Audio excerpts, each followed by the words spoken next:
In this video, we're going to talk about shear and bending moment equations in diagrams. And from the start, I'll say that this video is not about the relationships between the shear and the bending moment.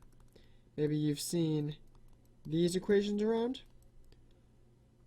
That's not what this video is about. We'll be talking about these in the next video. So in the last video, we introduced the idea of the internal loadings. If I make a cut at my beam right here and choose this to be my free body diagram, I can determine the internal bending moment, shear, and normal force. So in this video, we actually won't be talking about normal force, just because in most of the problems you'll see in this section and the next, there are no horizontal forces, so therefore there are no normal forces. But we definitely will have that internal bending moment and that internal shear force. Now if I make my cut there and determine those two internal loadings, those will be only singular points on these graphs. Realize that I can make my cuts anywhere. I can cut here, determine the M and V there. That'll mean two more points on my graph. I can cut here, determine my M and V there, and that'll be another pair of points on these two graphs. So really, there's going to be curves here, and there will be equations that describe these curves, such that if I want to know my internal loadings here, all I have to do is plug in that x value into these equations, and I'll get them. So that's what this video is all about. How to calculate these equations and draw the diagrams from these equations. So these problems start out just like any other problem we're used to. We got to determine the support reactions at A and B. And I can determine my B by doing a sum of the moments equation about A. So my first term is going to be the total downward force from that distributed load. That'll be a 40 times an 8. That'll be a 320. And that moment arm will be half the distance of that 8. That'll be a 4. And a negative moment. My second term is my B forces moment. My third term is my 20 here with that full moment arm of 11. Spinning clockwise, so negative. And lastly, we can't forget this applied couple moment here, also clockwise. So we can just do that math, solve for B, and we'll get a positive 206.25. And I can sum my forces in the y direction to figure out the force of A. And I solve this equation, and I can figure out A to be a positive 133.75. And looks like our force units are kilonewtons. Alright, so just the preliminary stuff. Now we get into how do we get these equations. Well, we don't want to be cutting at every single place. That'd be too many analyses here. But what we realize is that all of these cuts here will result in free body diagrams that are basically the same. In this first cut here, I'm basically going to have my A force, that distributed loading, and my two internal loadings. That second cut, same thing. I still have my A force going up and that distributed loading just extended out a little more, and my internal M and V as well. So what we're realizing here is that what we can do is we can make one free body diagram that represents all of the cuts in this region, because nothing is really changing. I have my A and I have my rectangular load. Got to be careful though. A lot of people ask, wait, why isn't this 320 applied? Well, remember, this 320 represents all of this rectangular loading. When we make our cuts here, we're only considering a section, a piece of our total beam. So therefore I can't use that 320.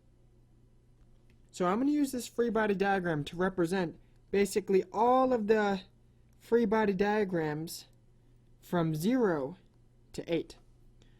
So we're defining a variable here.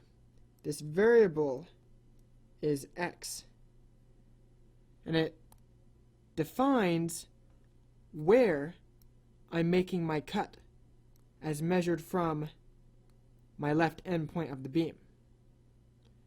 So it looks like I'm basically doing the free body diagram for this cut right here. X is basically the position of this cut, and we can also recognize it as the length of this specific section here. So I got my 133.75, and my W, my load intensity, is 40. Note that my same direction conventions will apply here. So I'm going to assume my M and my V both to be positive, which means I'm going to assume my V will act as to spin this section clockwise, and my M acts such that it wants to make the beam smile. So all I have to do here is sum my forces in the Y to get my V and sum my moments. And we usually sum moments about our cut point, and that will allow us to figure out our internal bending moment. So we'll sum the forces in the Y first. So we'll have that positive A reaction acting up. Got to be a bit careful here. The total force, total downwards force that represents this rectangular loading will be the height, 40, times the length, which will be x. So that's going to be 40 times x, and this force is acting downwards. I'll just make sure I draw the total force and its location that represents that rectangular distributed loading for this section of length x. Alright, and lastly we have our V here, which will be acting downwards, so a minus V. And those are all my forces acting. They must add up and balance each other. So all I got to do now is the algebra and get V by itself, and I'll get this shear equation. So now I have to graph it, and you can use a graphing calculator to do this, or you can do it by hand. Just remember, this is a line whose slope is negative 40, and we have a y-intercept of 133.75. So I'll just say that each one of my grid lines here is going to be of length 100, which puts us about right here. We have a downward slope, so I'll be drawing a downwards line like this. But where is this line going to stop? Remember, this free body diagram really represents all the different free body diagrams I can do from 0 to 8. So our shear equation here gives us all the different V's at all of these different cuts until we get to here at 8. So to figure out my endpoint, I'm just going to plug in 8 in for x and see what I get out for V. And doing that calculation gets us a negative 186.25 at x is equal to 8. So let me set my x grid up. These will be my endpoints at x is equal to 11. So here I am at x is equal to 8. And apparently the V there is a negative 186. That'll be around here. And I can just draw my line. Perfect. I got my shear equation and diagram for this boundary. Same exact thing, but for moment. I'll sum my moments about this cut point here. That 13.75 definitely will create a moment. Its moment arm will be this distance right here, which for us is our blue variable x. And it wants to spin us clockwise, so that will be a negative moment. This force here that represents the total rectangular load for this section, of course, will create a moment as well. Now its moment arm will be this distance. And notice that this is half the distance of my section, whose length is x, which makes this length half of x. So the moment arm of this force 40x will be x over 2.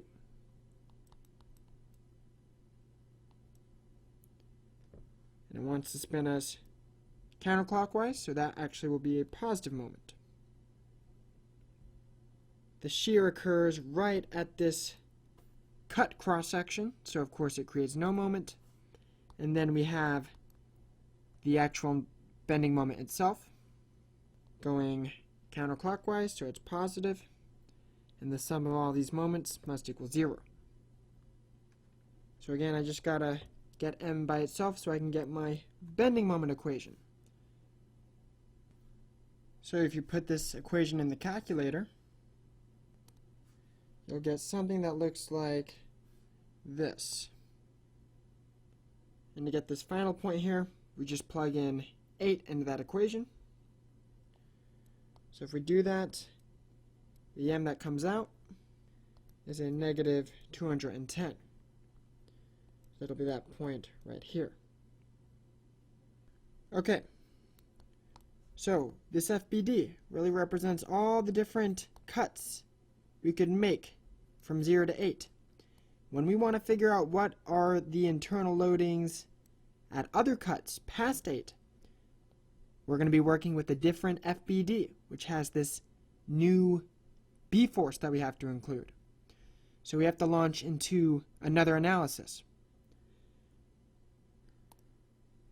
So for this FBD, we'll have actually that entire rectangle included. We'll have our A, and we'll have our B. And that's really it. No matter where we're making this cut, it looks like the FBD is going to have these same exact things on it. So this FBD will serve to get us all the different internal loadings at cuts that are less than 11, the full length, and greater than 8. Mathematically, that just means bigger than this one and less than that one. So the general rule is whenever your distributed loading changes, like here, it ceases, it stops, or wherever you have a point load introduced, that marks where you have to launch into a new analysis and develop new equations. So I throw in my numbers. The length of this section to the cut is going to be x. And I assume my internals to be acting in their positive directions. So now we can do some forces in the y. So notice how I have the entire rectangle acting, so it's going to be a 40 times an 8. And I have my two support reactions acting up and my shear acting down. And we can solve for our V equation, and we'll get a positive 20. So positive 20 is going to be here. So what we have here is a jump discontinuity. Our shear equation is getting shifted upwards instantaneously. And this is actually a very important theme when doing shear and bending moment diagram problems. When we have a point load, which is what this is. This is a point load. This is a distributed load. A point load, a point force, will cause an instantaneous jump shift of our V graph or V diagram. And a similar thing for our bending moment. If I had some applied couple moment right here, that would cause a similar shift. This is actually a very important concept in the next section. Okay. So, looks like my shear for the remainder of my cut points on my beam will just be a constant 20, like that. Now, the ending is very important, and it has to do a lot with what we just talked about those instantaneous point forces and couple moments and that shifting. So let's zoom into that very last point, almost that very last cut at x equaled 11. That 20 gets introduced right here. So here's that external 20. Now, because this 20 is applied, I don't need as much downwards force to keep equilibrium. Actually, I really need more upwards force. So, the idea is I don't need as much of this downwards force to keep things balanced and still because I got this 20. So what I say is I need less shear. Here is positive shear right there, and I need less of it. How much less? I need 20 less. So looking at my little diagram here, hope you can see it, I drop my shear down by 20, which gets me to 0. So this was my constant 20 right here, and this instantaneous point force right here caused me to jump down to 0. This is very important. Your equations, or not your equations, but your diagrams should always be getting to 0. That's how you know whether you've done everything correctly. And we'll do another example of this when we finish off our moment. So let's sum our moments here. So I have my 133.75, the A force. It's going to have that full lever arm distance of x. So multiply it by x, and it looks like it wants to spin us clockwise. So negative. My distributed loading can be represented by one force acting right in the middle of that loading. So that one force is going to be that 40 times that 8. It's going to be 320. And here is its distance of 4 away from that left end. Its moment arm is going to be this red distance here. Got to be careful here. What we have is the full x minus this 4 to get us that red length there. So again, the full beam length of x minus that 4. So 320 times x minus 4. And this force wants to spin us counterclockwise, so a positive. So we have our 206. Its moment arm is going to be this distance, pretty small. We have to do another subtraction here. I'm going to do that full distance x minus this 8 here to get this. That'll be x minus 8. And this wants to spin us clockwise, so a negative moment. And lastly, we have our internal bending moment acting clockwise, and the sum of all these moments must equal 0. So again, it's just a matter of doing the algebra, cleaning it up, getting m by itself, and here's that equation.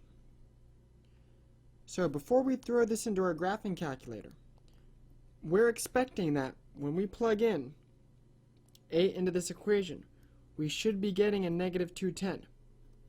And that comes from this. Because we have no instantaneous point applied couple moment here, I will not be having an instantaneous shift up or down. Which means that our curve here, whatever that curve is, a line or a parabola or whatever, should be continuing from this negative 210. So if we do our math and put that 8 in, we will get that negative 210 for the bending moment at x is equal to 8.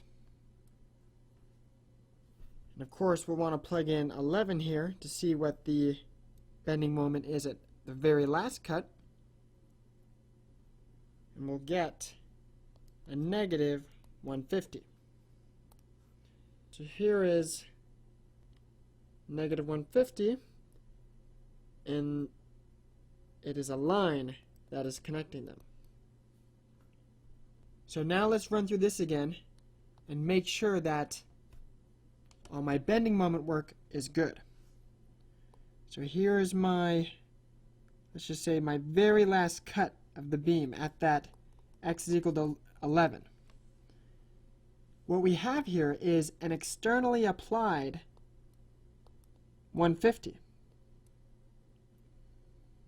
And here is my positive moment convention. Because this 150 wants to spin us this way, I need more of my positive m to keep balance. So my m graph needs to shoot upwards, because again, this is an instantaneous applied couple moment. How much does it shoot up? It shoots up by 150, which gets us right back to 0. So my moment diagram I know is good. So we have 4 equations here. 2 for shear and 2 for bending moment. And they allow us to create these shear and bending moment diagrams. So in the next couple of videos, we'll do some practice, smooth this out, make sure it makes sense. A lot of the points we introduced are very important for the next section. So I hope everything made sense. If you have any questions, please post them in the comments.